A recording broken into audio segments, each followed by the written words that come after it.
Czytanie z Księgi Rodzaju. Jakub tak przykazał swoim synom: Gdy ja się połączę ze swymi przodkami, pochowajcie mnie przy moich praojcach w pieczarze, która jest na polu Efrona Hittyty, w pieczarze, która jest na polu Makpela, w pobliżu Mamre, w kraju Kanaan, a którą kupił Abraham wraz z tym polem od Efrona Hittyty tytułem własności grobu. Tam pochowano Abrahama i Sarę, jego żonę. Tam pochowano Izaaka i jego żonę Rebekę. Tam pochowałem Leę. Pole to wraz z pieczarą zostało kupione od synów Heta. Gdy Jakub wydał te polecenia swoim synom, złożył razem swe nogi na łożu, wyzionął ducha i połączył się ze swoimi przodkami. Bracia Józefa, zdając sobie sprawę z tego, że ojciec ich nie żyje, myśleli: być może Józef będzie nas teraz prześladował i odpłaci nam za wszystkie krzywdy, które mu wyrządziliśmy. To też kazali powiedzieć Józefowi: ojciec twój przed śmiercią polecił. Powiedzcie Józefowi tak: racz przebaczyć swym braciom ich postępek i przewinienie, wyrządzili ci bowiem krzywdę. Teraz przeto daruj łaskawie winę nam, którzy czcimy Boga twojego ojca. Józef rozpłakał się, gdy mu to powtórzono. Wtedy bracia sami już poszli do Józefa i upadłszy przed nim, rzekli: jesteśmy twoimi niewolnikami. Lecz Józef powiedział do nich: nie bójcie się. Czyż ja jestem na miejscu Boga? Wy niegdyś knuliście zło przeciwko mnie. Bóg jednak zamierzył to jako dobro, żeby sprawić to, co jest dzisiaj, że przeżył wielki naród. Teraz więc nie bójcie się. Będę żywił was i dzieci wasze. I tak ich pocieszał, przemawiając do nich serdecznie.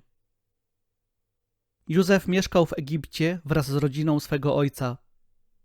Dożył on 110 lat i doczekał się prawnuków z Efraima.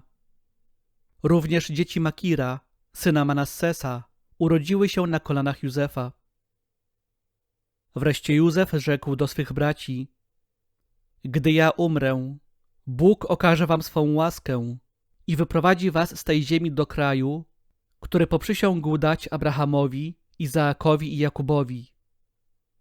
Po czym zobowiązał synów Izraela przysięgą, że spełnią takie polecenie. Gdy Bóg okaże wam tę wielką swoją łaskę, zabierzcie stąd moje kości. Po czym Józef umarł, mając 110 lat. Zabalsamowano go i złożono do trumny w Egipcie.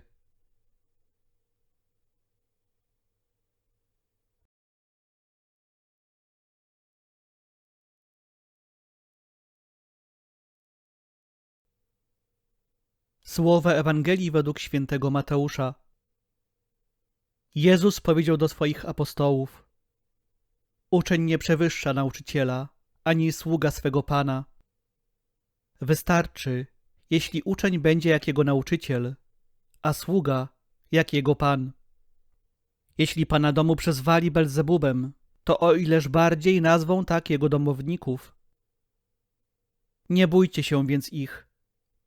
Nie ma bowiem nic skrytego, co by nie miało być wyjawione, ani nic tajemnego, o czym by się nie miano dowiedzieć.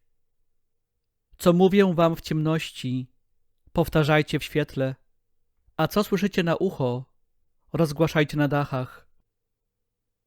Nie bójcie się tych, którzy zabijają ciało, lecz duszy zabić nie mogą. Bójcie się raczej tego, który duszę i ciało może zatracić w piekle. Czyż nie sprzedają 2 wróbli za asa? A przecież bez woli Ojca waszego żaden z nich nie spadnie na ziemię. U was zaś policzone są nawet wszystkie włosy na głowie. Dlatego nie bójcie się, jesteście ważniejsi niż wiele wróbli. Do każdego więc, kto się przyzna do mnie przed ludźmi, przyznam się i ja przed moim Ojcem, który jest w niebie. Lecz kto się mnie zaprze przed ludźmi, tego zaprę się i ja przed moim Ojcem, który jest w niebie.